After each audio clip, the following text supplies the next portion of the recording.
Welcome, Darklings, to Season 3 of the Reign of Blood podcast.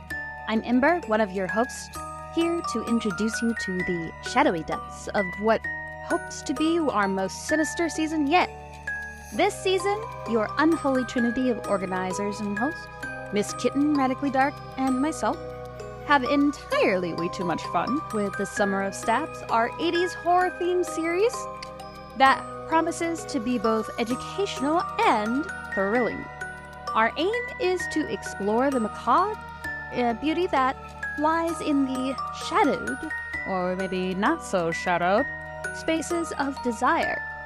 Leading up to Reign of Blood Nightfall, our advanced Halloween extravaganza, we'll be discussing topics such as embodied and informed consent, risk mitigation, and other helpful tips, ensuring that every prick, slice, and puncture is as thought through as it is sensational for you.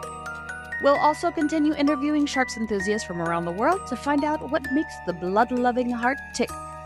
And maybe we'll talk Miss K into recording some more horror meditations for us.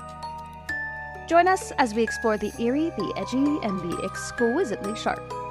This is Reign of Blood, where the macabre meets the magnificent, and the only limit is your imagination, risk profile, and informed consent. Let the Summer of Stabs begin. But first, a content warning. This podcast is not suited for individuals who are not legal adults, are not interested in heavier BDSM practices, who are presently having severe mental or relationship health concerns, or who do not already understand basic BDSM practices regarding consent, ethics, risk mitigation, etc. Topics may include things like mental health issues, social issues, injustice, blood and sharks, of course, medical trauma, medical issues, trauma of various types, and more. Listener discretion is heavily advised.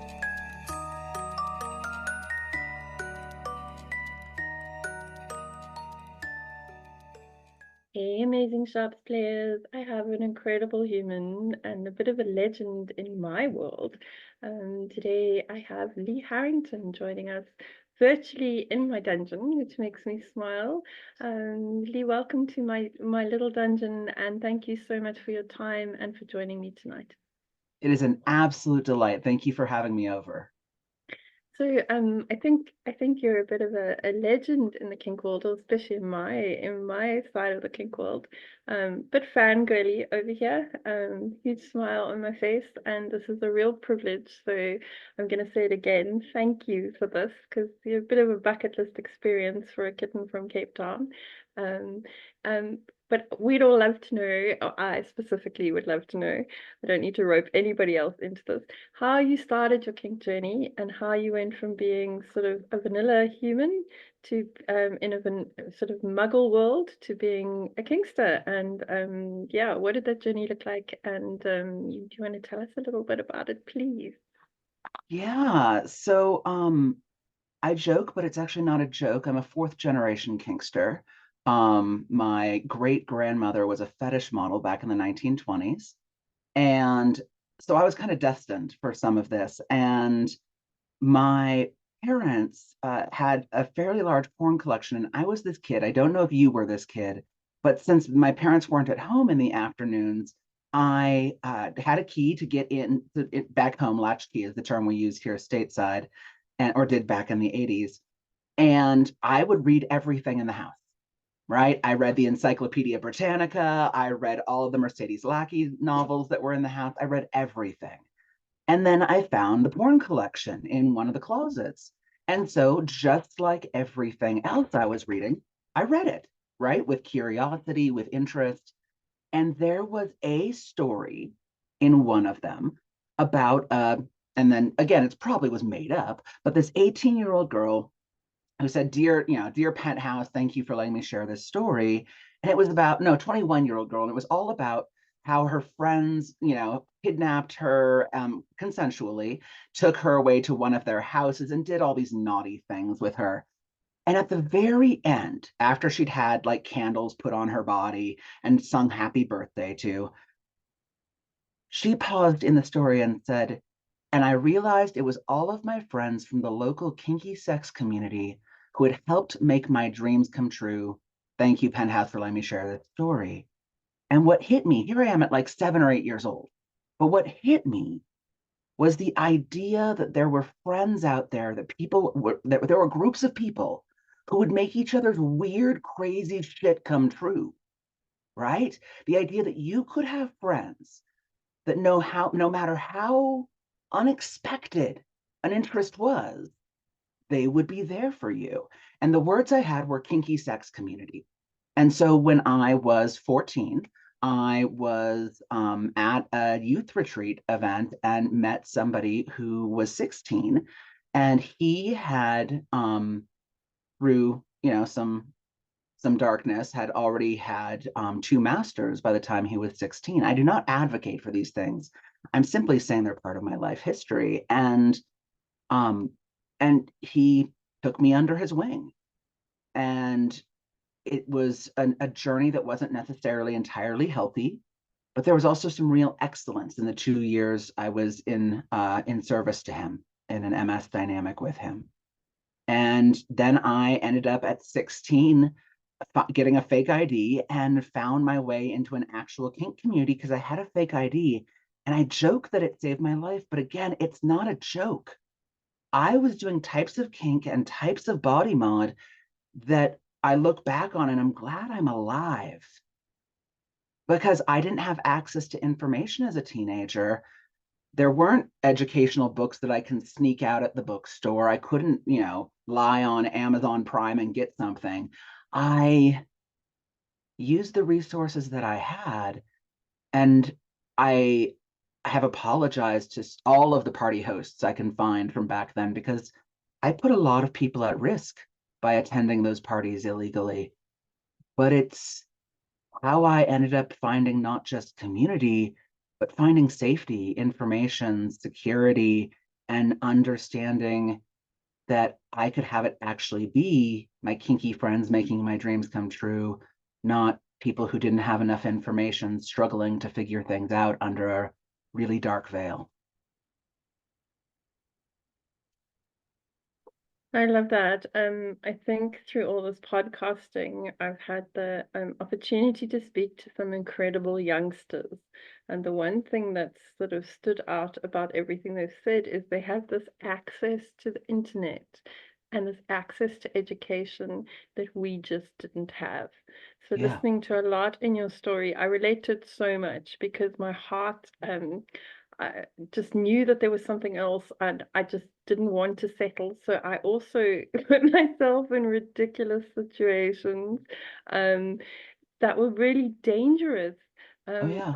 in this absolute need to gain something. I wasn't quite sure of what it was at that stage.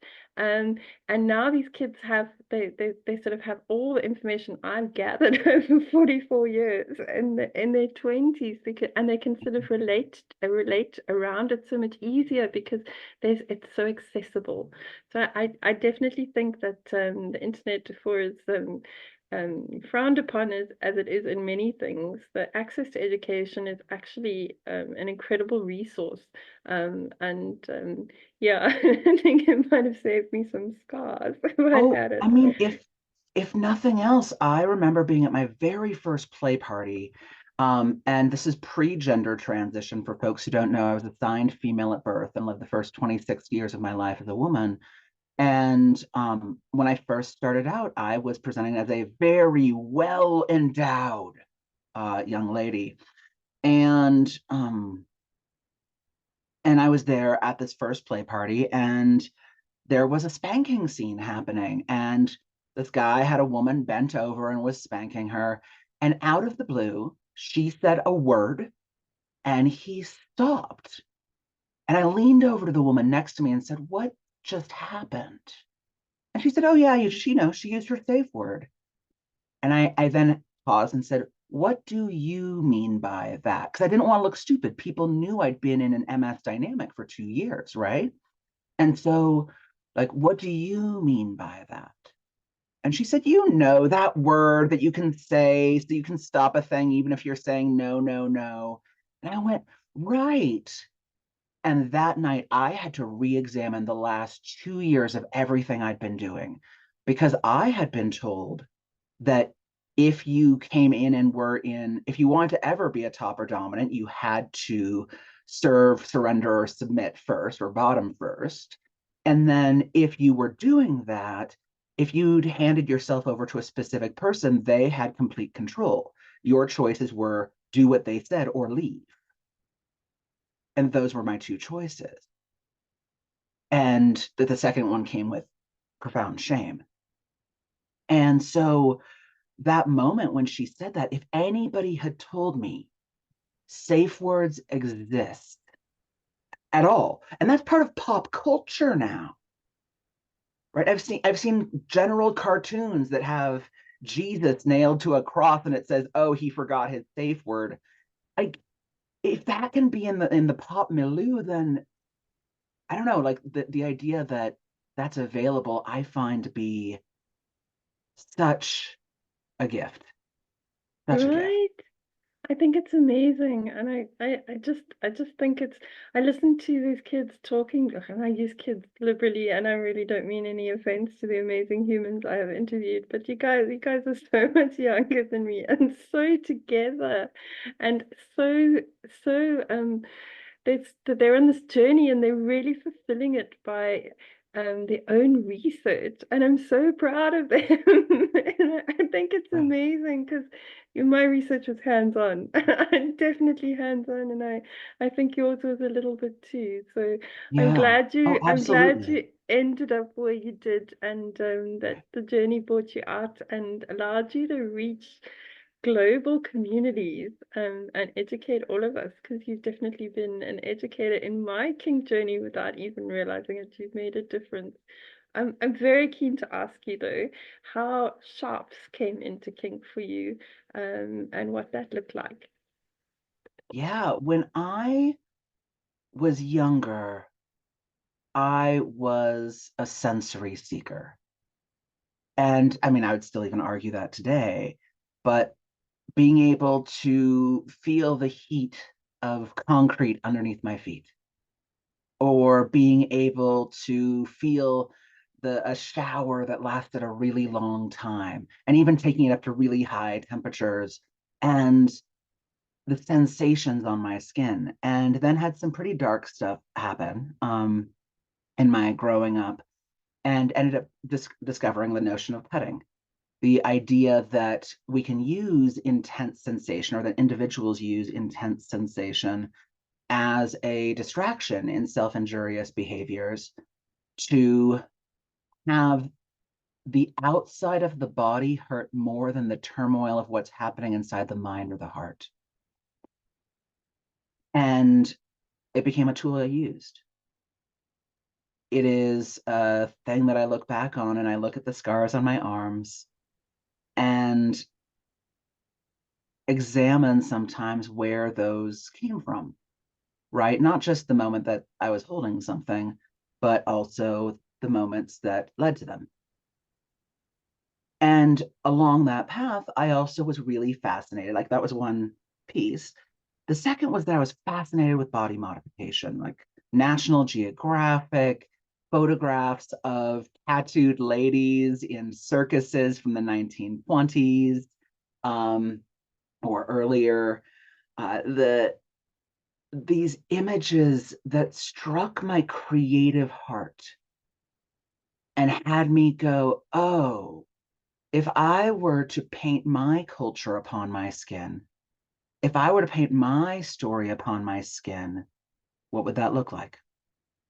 Part three, I wanted to do piercings, right? But I grew up with my father believing that desecration of the body was a desecration of the temple of Christ and the temple of God. And so I couldn't even have my ears pierced, even though I was somebody who was assigned female at birth. And I was with my grandmother one day. I was like, I want to say 12 or so, and with my grandmother. And she said to me, do you want to go get your ears pierced? And I said, yeah, with my excited young voice. And she looked at me and said, let's go to the mall then. And while we were there at Claire's or whatever beauty boutique it was in the mall, she said, do you want two sets? And I'm like, yeah, oh my gosh, I do. Because I could imagine rings going up my ears and all of this beauty that I was seeing out there in these imagery worldwide. And so I got 2 sets of earrings. What I found out later was that it all came to place because my grandmother was mad at my father. Like I said, wasn't it problematic at times household, and was doing it as a revenge act. But I didn't know that as my excited 12-year-old self.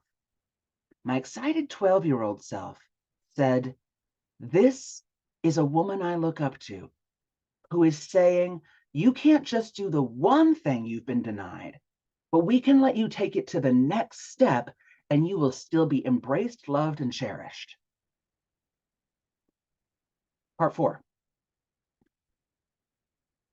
I ended up discovering steriler practices, or I'd say not sterile, but clean practice around temporary piercing and cutting, because those first play parties I was going to, where I discovered the word safe word, were some folks that were really involved in this was back in 96, in the earlier Seattle hook suspension and body modification scene. Some really amazing play partners of mine who, like one of the very first private parties I went to once I was in the scene, somebody said to me, who was a piercing educator and at one point professional piercer and still nurse, went, "Well, do you like play piercing?" And I said, "Well, I've done piercing, because I'd done permanent piercing. I'd done piercing with safety pins." But he said, "No, let's try a temporary piercing scene." And I said, "Great, let's give this a go." And he put in this starburst of thin needles that went down my body like this explosion that led to a cascade from one shoulder down my chest to my midsection. And then when he saw that I took really well to it, he took some piercings and put them on my thighs. And then I think in a second session, I ended up tying those thighs up to the upper piercings, leading to the challenge. And I'm one of those people who loves a good challenge. And with 1 to 2 scenes, I was a convert to the idea that we could use technologies and practices coming out of safer and cleaner practices from the piercing world that were being developed, safer and cleaner practices coming out of medical professionals, and take those and do them in such a way that I could still seek out sensations. I could still seek out tools for being able to shut out the outside world and be profoundly present in the moment.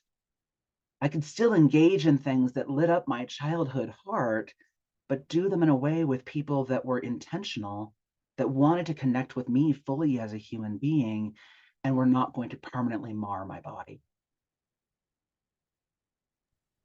So I that's love that. I absolutely love that. There's so much there that I want to that I want to unpack with you just quickly. I think the self-harm bit is in a lot of our past. I don't think it's unique. I am in a vanilla industry where I see lots of teenage kids and they're still doing it. It's not something that the youth of today has escaped. no. And I definitely think that the exploration of sensation is a big part of it. It's not always done with malicious intent. It Oh can be, no. but I think often it's exploring how the body reacts and what it feels like. And then, like you mentioned so clearly, how you can use it to transcend from one moment to experience something that completely takes you out of the mental pain you're in and lets you experience a physical pain. So knowing that there is a history of that in your past and then going forward, it's so beautiful to hear how you've managed to use sharps with a different intent. Because I think when people ask me what the difference between self-harm and self-stabbing is, for me it's intent. For me, Yes. it's what I want to create in the moment is not an escape as such from who I am, but it's making who I am more beautiful and making me more aware of myself and making me take better care of myself. So I really just appreciated that. And I think we have quite a big community in shops who do self-piercing and who do a lot of art on themselves. And I think it is definitely an absolutely beautiful experience. So you top and you bottom for needles. And can you tell me a little bit about the different mindsets for those two things? So first, I would like to throw out actually a quick piece for maybe yourself, but definitely for some folks listening. If you're trying to discern whether you're doing self-injurious behavior or whether you're doing either bottoming or self-harm, or self-piercing, I ask the question, are you running towards or are you running away? And I find that question answers about 75% of that uncertainty. So just wanted to there's as a quick tool. I love that. I think that's absolutely beautiful. For me, it's a capacity thing. Am I doing this to escape, or am I doing this to create? Exactly. In that case, it would be run away, right? You're Yeah, escaping. Creating is a running towards. It is crafting something that does not yet exist. And yeah, I that know is it's one of the beauties beautiful. of art. That's so beautiful. I relate to a lot of your journey, and I think it's something that there are a lot of sharps players that have had the same experience. Oh yeah. And I think also for me, there is no shame in my self-pierce. I'm very proud of what I do, whereas with my self-harm in my past, there is still shame connected to that. So it's definitely something I've worked through, but if I go back to that moment and I go to the feeling of that moment, that is a shameful moment. That I have never felt shameful with any of the art that I've done through self-piercing. So that is a big difference for me. That's beautiful. The one piece with shame that's really interesting, and if people are curious about examining the topic of shame, I really recommend the work of Brené Brown, who's a scientist who literally studies shame, and is an incredibly eloquent writer. And for shame, one of the things I do run into, though, for people who love sharps play but have shame around it, even if it's moving what they're seeking, what they're moving towards, is often around culture, is around what will people say if they find out, is often around what would my mother say, as if your mother is still in your head talking in her voice to you, is often wrapped up in something outside of the personal experience.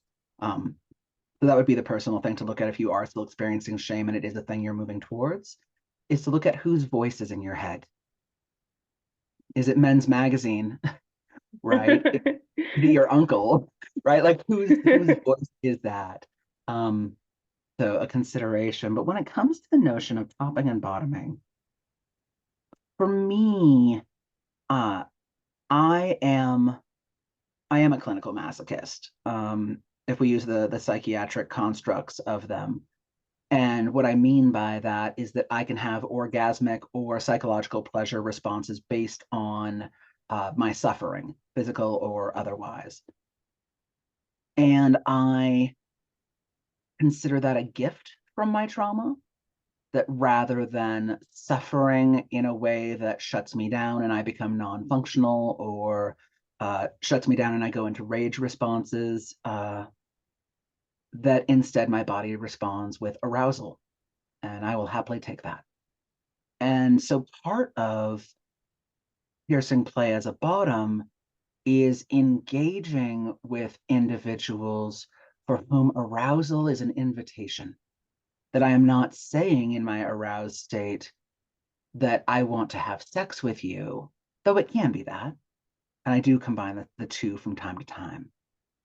But it's that I don't have to, but I choose to get consent from tops ahead of time that, by the way, I am going to be erotically aroused, and not just erotically aroused, as per the definition of Audre Lorde, but sexually aroused as well. Are you good with that? Because for so many body mod players I know, or body mod artists, either one, it is about a separate topic. It is about the artistry, or it is about the clinical nature of it, or it is about taking people on a specific sculpted journey. And since mine might look different than the individual for whom arousal is not the response to pain and or suffering, I find that consent is really key. So that's part of it for me as a bottom. And because it's going to have, there's a good chance, I should say, that there's going to be an arousal response. Part of it's also me checking in with, how do I feel about that? So it's not just, how do I feel about wanting to do piercing? And am I in a good space for that? And how was my day at work? And am I centered and grounded? And what am I doing to become present in this moment and leave that work behind, or leave that challenge that's happening outside this door? I have to do those things, but I also get to do this other place of, is this the right space, place, and time? Though I would argue that that's a useful tool for a lot of us. Is this scene right for this space, this place, and this time? Because not everyone is. I'm going to butt in quickly there, because you've mentioned something that I'm so passionate about. And I talk about it as capacity. Do I have the capacity for this? Can I fit this into does my budget extend to this? Do I actually have the finances, the mental finances, the physical finances, the emotional finances to spend on this moment and still adult ethically the next day? So the capacity thing for me is such a big thing, and I think Sharps has been incredible in teaching me about capacity and saying to me, can you spend this on this moment? Do you have that amount to spend?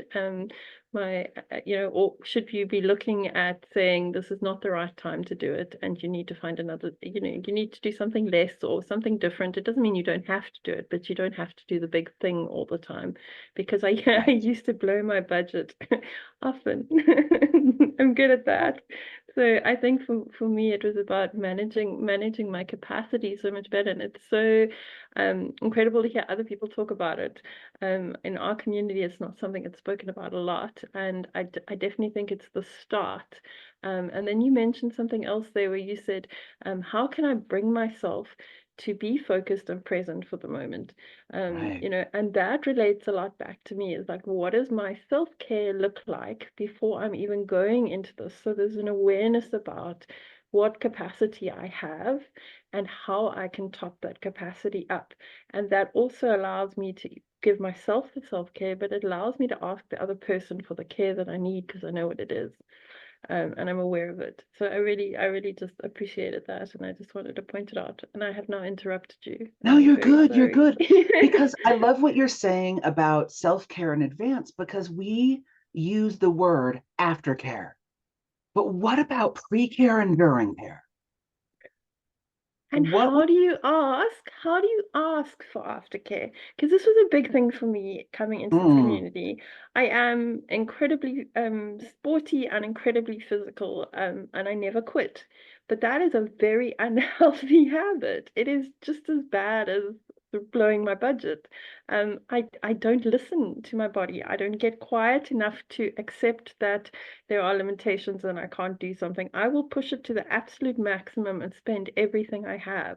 And in doing so, I'm doing harm, and I'm putting other people in the situation. And then I'm not taking care of myself, because I'm just running the whole time.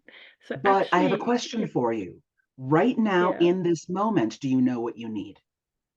In this sober moment where you're not turned on, and in this sober moment where the needles aren't out, do you know what would be helpful for you?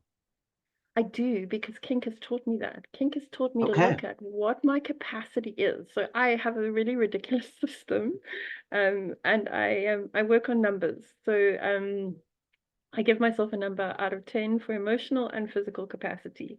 I will never admit, for the first 2 years in kink, I would have never admitted I was anything but a 10 out of 10, which is physically impossible. That number scale just doesn't exist. So learning to be self-aware enough to be honest about my capacity and say I'm not a 10 out of 10. To admit failure to other people, to say to somebody I was a 6 out of 10, was so frigging hard for about 2 years. Now it's one of the easiest things because I'm doing it on a regular basis. So I'm checking in with myself every morning, and it flows over into everything, into my vanilla world, into everything else, because I'm able to check capacity before I give a yes. So I do like a little self-check. What is my capacity? Can you actually agree? Because as soon as your capacity is low, I'll say yes to anything just to get out of the situation. So as soon So as I'm we're actually checking, we're having different questions. You're answering a fantastic and important question, but what I'm asking, because you said, how do I ask for aftercare? And what no, I'm no, asking so is, yeah, Lisa, I'm do sorry. So I'm giving you the long kitten-winded thing, got it, okay. my tangent. So in order to do that though, how do I replace that capacity? And and I have this little pie chart on my fridge. It's ridiculous. Mhm. It's got like 17 things on it, and they're all different colors. Because when my capacity is low, I can't make a good decision. But Yeah. that self-care wheel for me has all my options on it. And I'm able to identify things even if they're not coming to me immediately. I have options.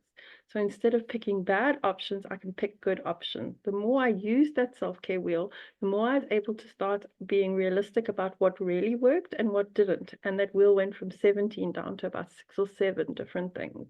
And then I was be able to say, this is the emotion, this is what I'm feeling, this is where I am, this is my number, because it's easier for me to put it into number. This is what I need in the situation, and I deserve it. And I'm allowed to have it.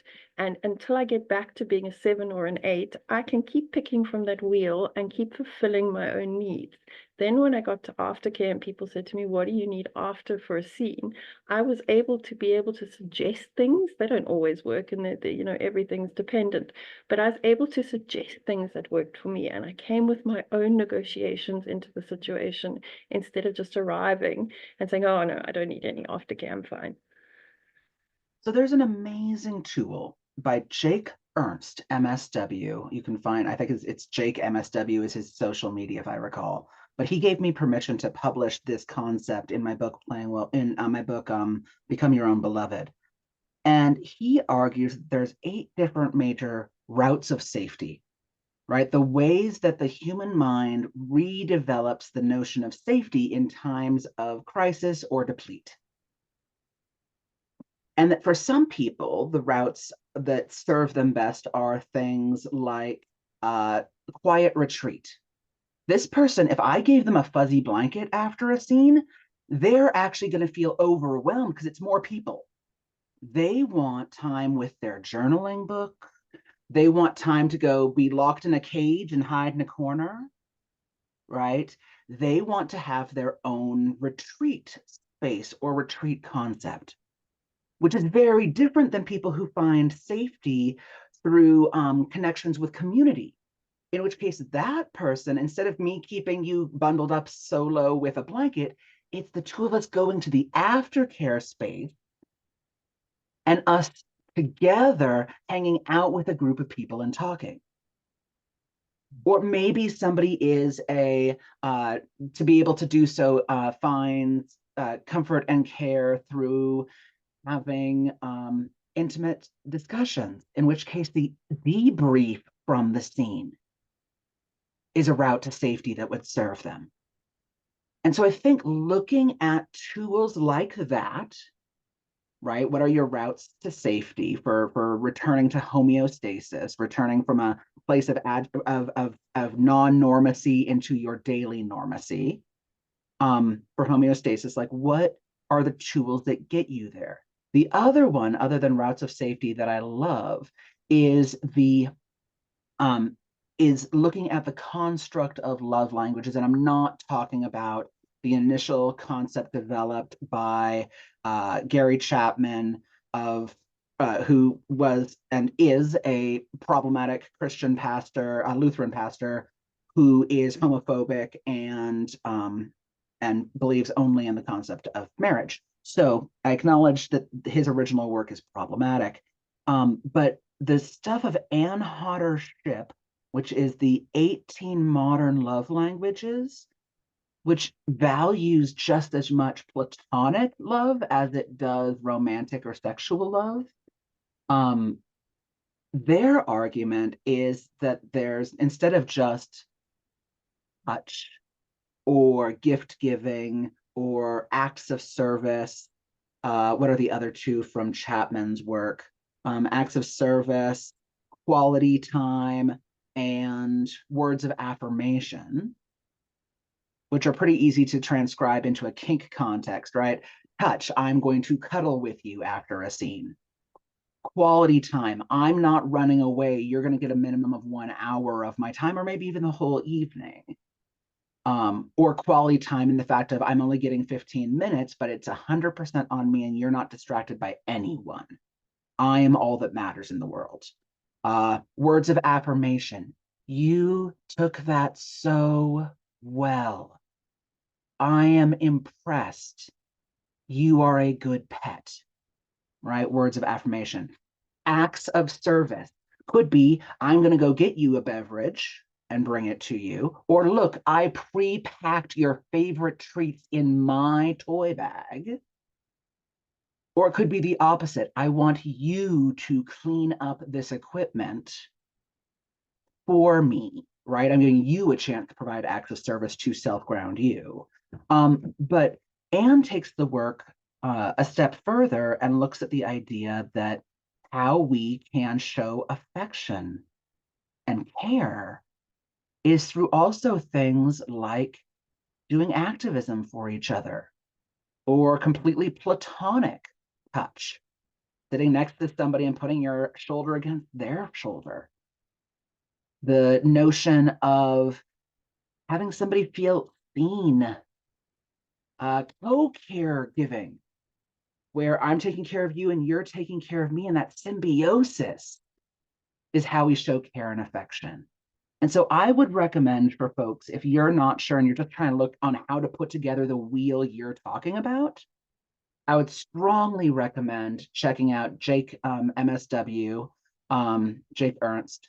I would check out Anne Hodder Shipp. They are both excellent as sources of inspiration for filling that out. And if you're an age player at all, an age-based role player, there is an artist who has a website called Self-Care Rainbow, which is a totally vanilla project. She actually just had a book come out on the self-care workbook or self-rainbow workbook. And it's all cutesy cartoon stuff, but it's full of ideas for self-care. And to build that wheel you're talking about, which is such a brilliant idea, I love it. It's easier for people to read back to you 6 options or 2 options from your own list than them saying, can I get you anything? It is so much easier for the human mind, especially in these heightened states, to be able to say, number 2, than to be given an open-ended question. And so using any of those 3 sources, Self-Love Rainbow, Anne Hodder Shipp, or Jake Ernst, I think all 3 of them are amazing places to build your list from. I love that. I'm going to drop those in the show notes, and I'm going to add them to my self-care class because I think that's super important. I think for me in the beginning, I didn't allow myself to care for myself. So when somebody said to me, what do you need for aftercare? I was like, I'm fine. Don't need aftercare. I'm a 10 out of 10. I'm good. So part of my self-awareness was understanding that I needed to care for myself, and Sharps did that for me, because afterwards I would have to care for my body, and I was proud of it. So I did care for my body more because I was proud of it, and it empowered me, and it kickstarted that journey of then saying, like, well, going down to the beach and bathing in the salt water is good for what happened, and for the wound, and for care, and for healing.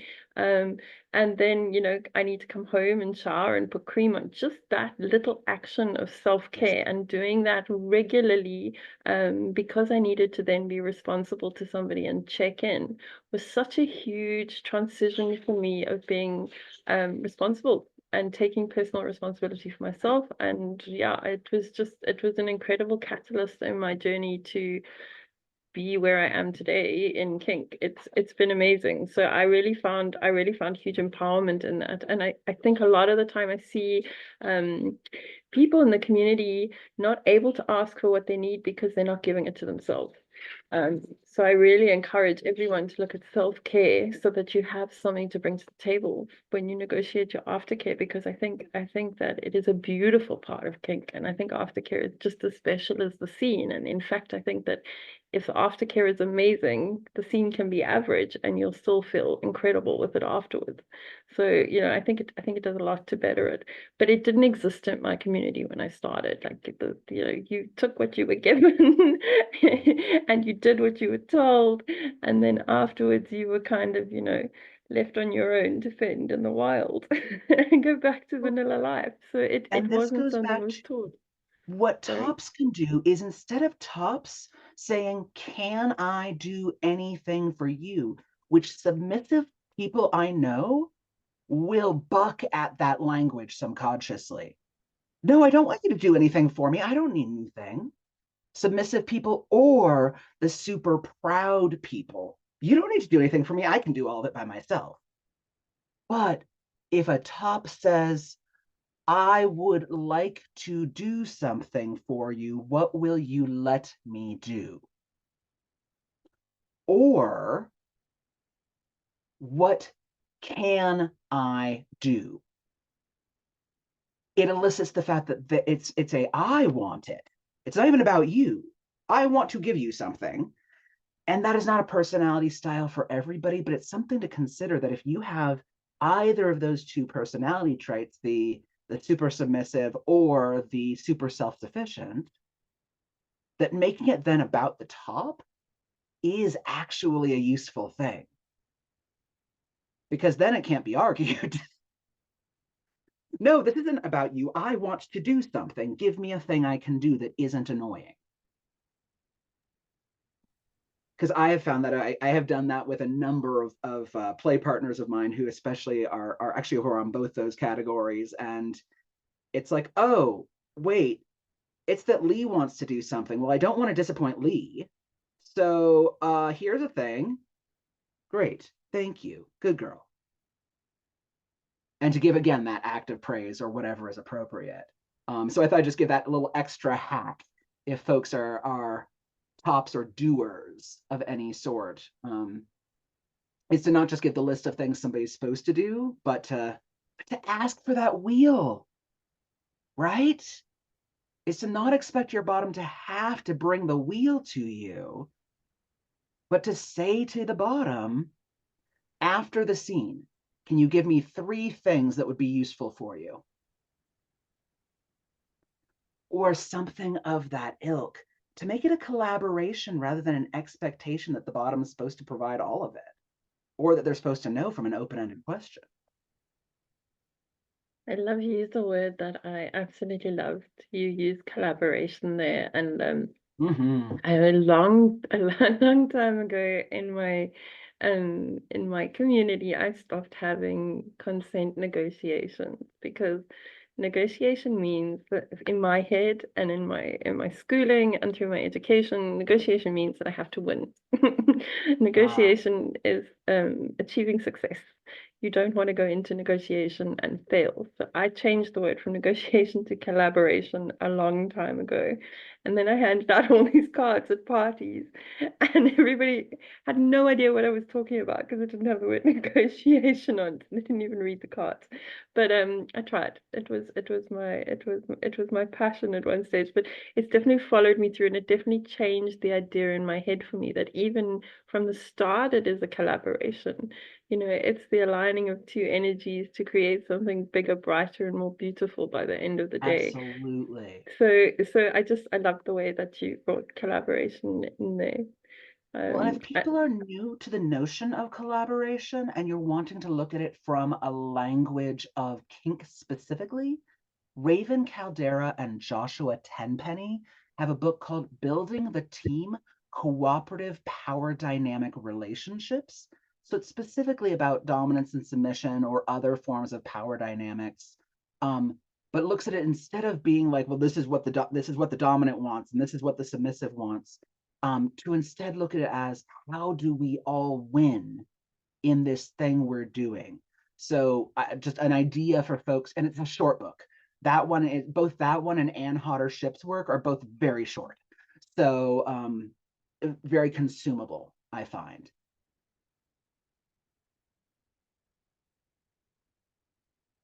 So building the team.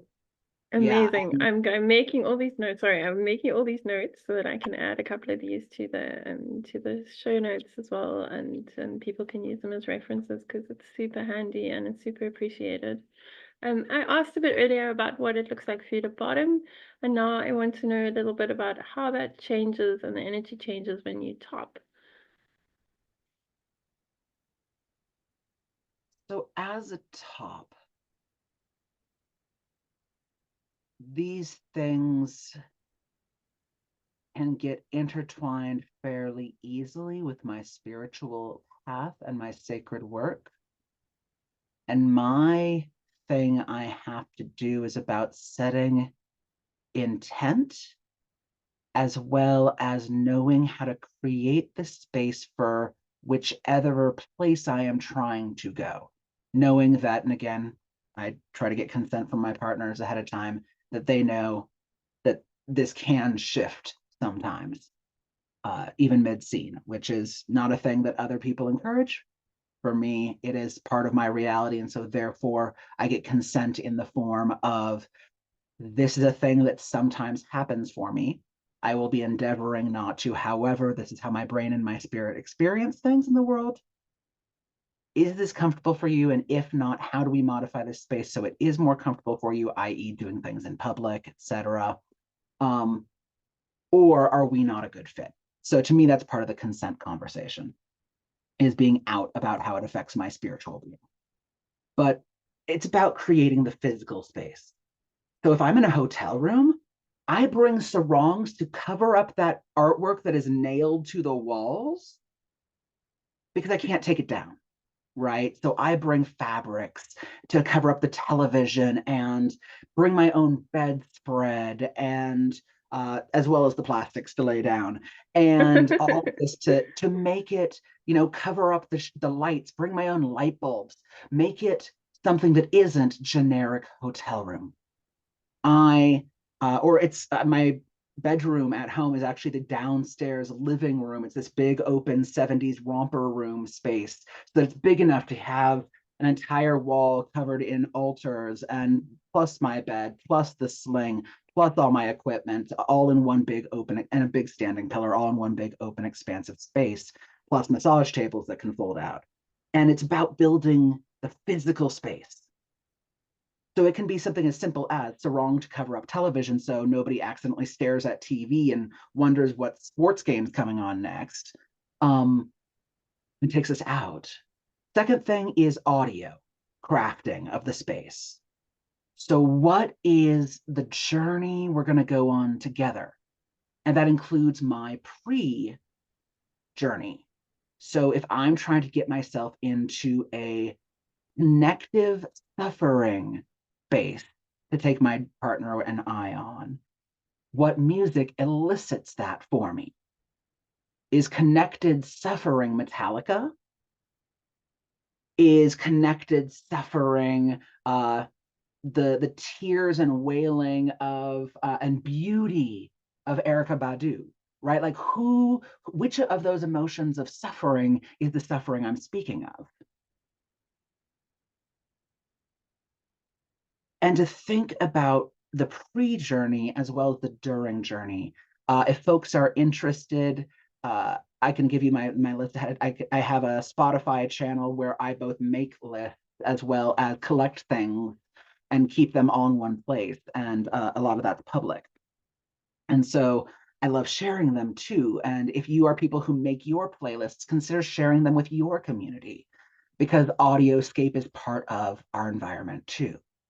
I think about scent, right? What does the room literally smell like? Going back to that hotel room, maybe I can't burn incense, excuse me, but can I bring a candle that is something that I can open up and without a flame burning still gives something other than generic hotel smell?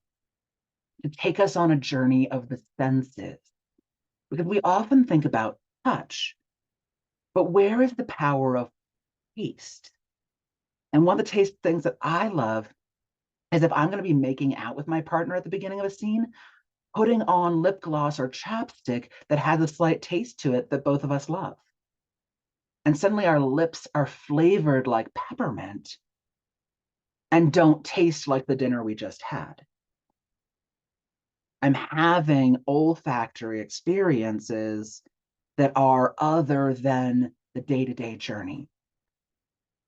And I think this is so important with sharps play, but especially body modification. Because when I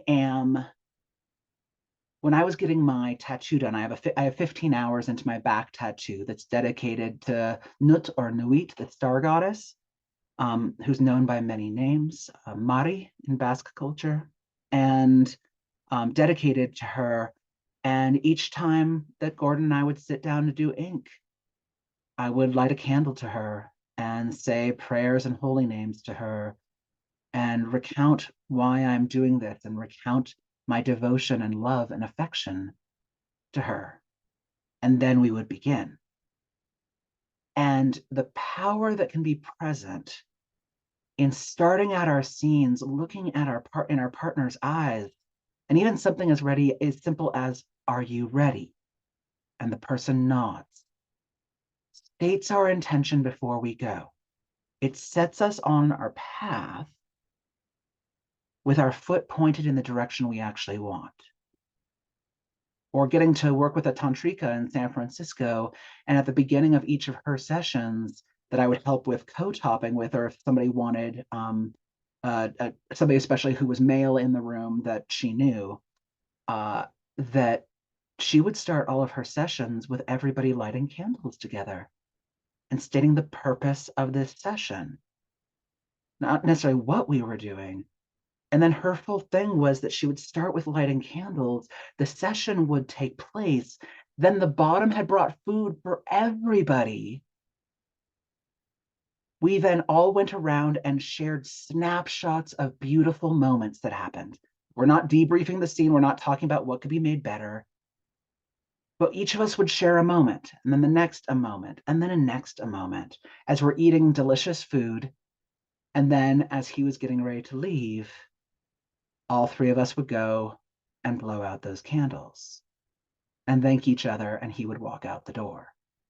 And I think developing rituals would be the other piece, whether it's laying out your equipment in the same way each time, whether it's bringing the same drape to put across where you're putting your equipment, whether it is, whatever ritual looks like to you, and it doesn't have to be sacred per se.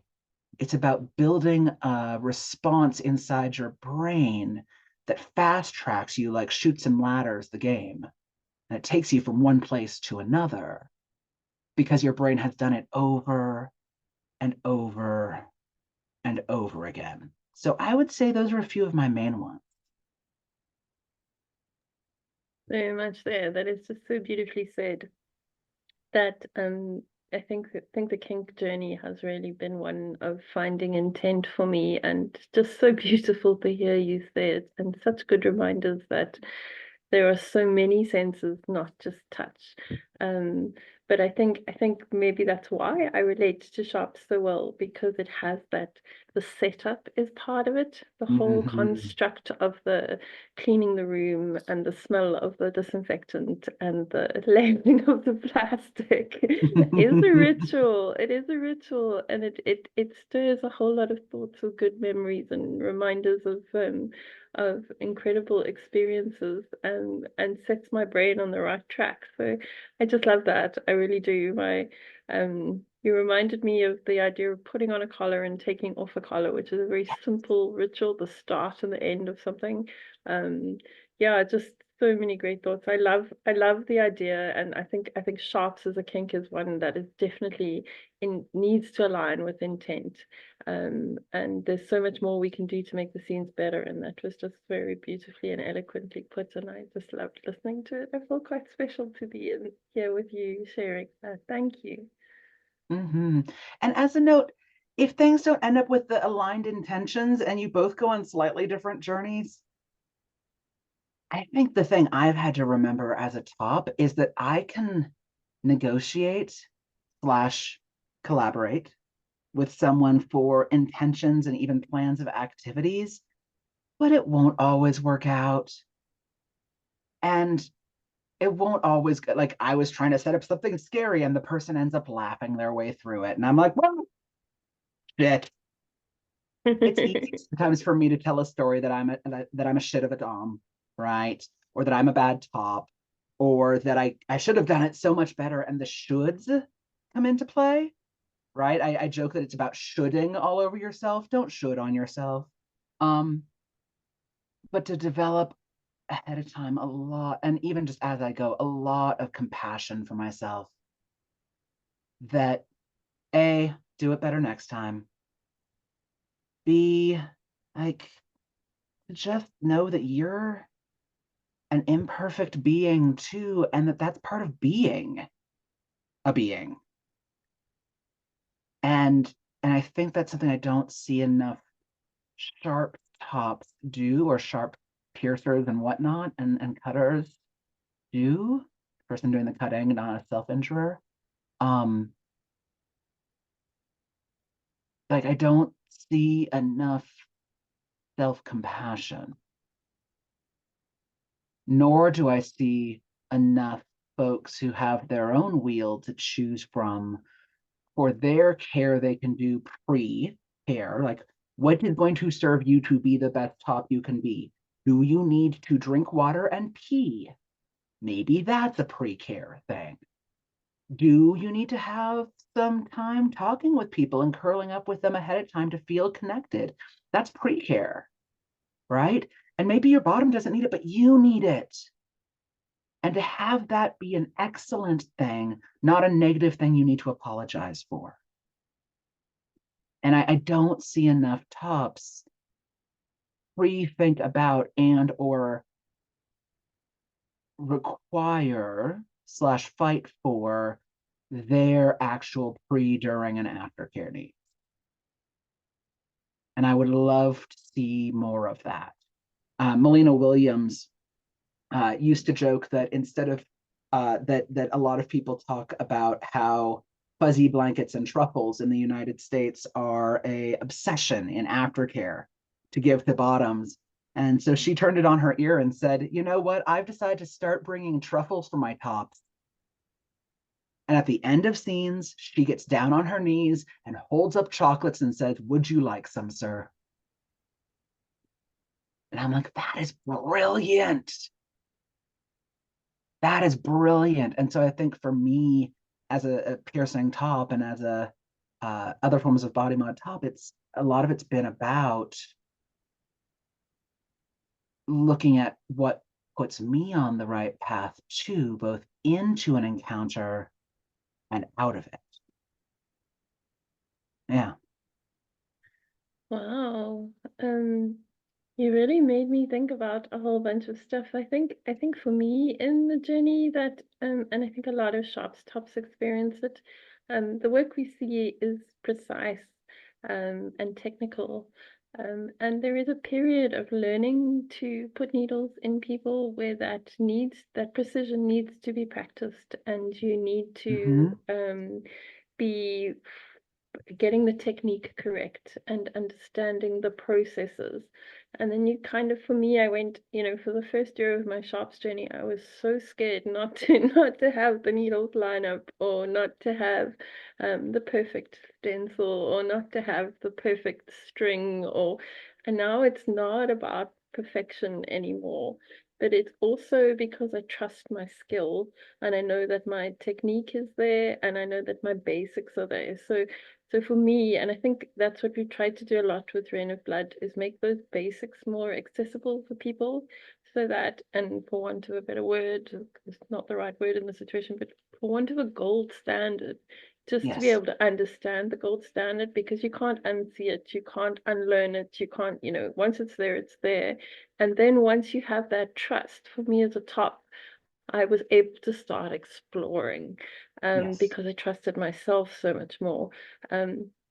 Yeah, so really incredible to have the privilege to experience this from your side and to hear your views on it. And I am going to pack some truffles in my box the next time my sweet sister stabs me. I'm gonna offer her. I think that would really make her day. I think she would feel so special as well. So I love that.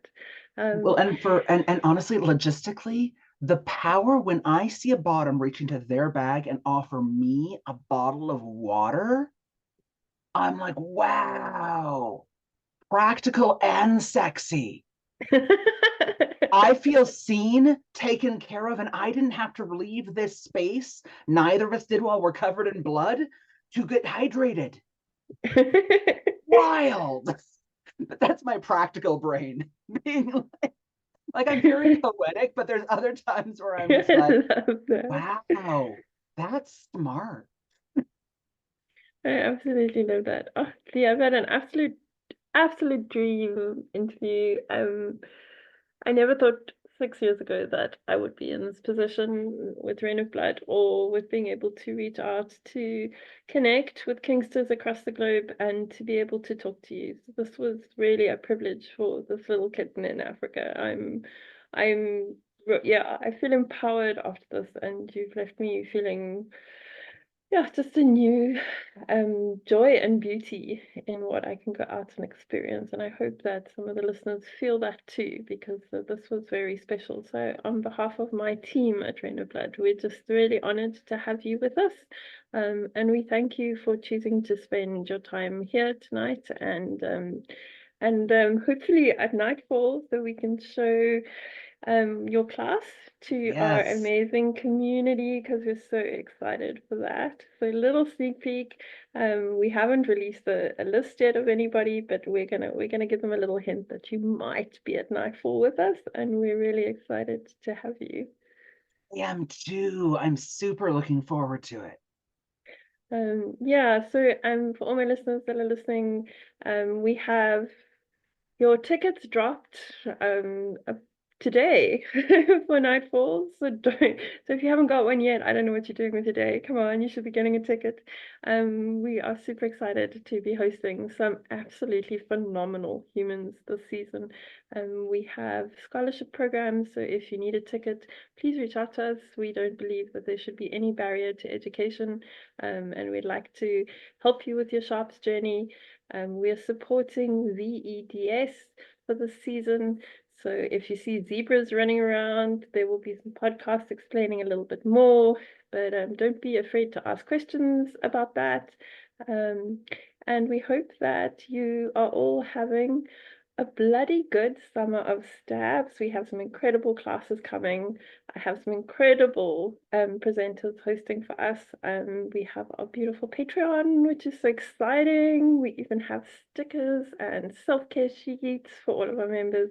We've had an absolute blast. There's some really dark horror meditations dropping every week, so listen to those, and just so much love. I hope you're connecting with your Sharps family, because we're so glad to be connecting with you. And from my dungeon in sunny Cape Town, South Africa, lots of love and gory kitten kisses. And Lee, just huge thanks. That was awesome. Absolutely, yes. And I will be actually sending you a little something to share with your patrons. So if you people want to stay tuned, I will be sending something special for your Patreon as well. Thank you. Big hearts from me.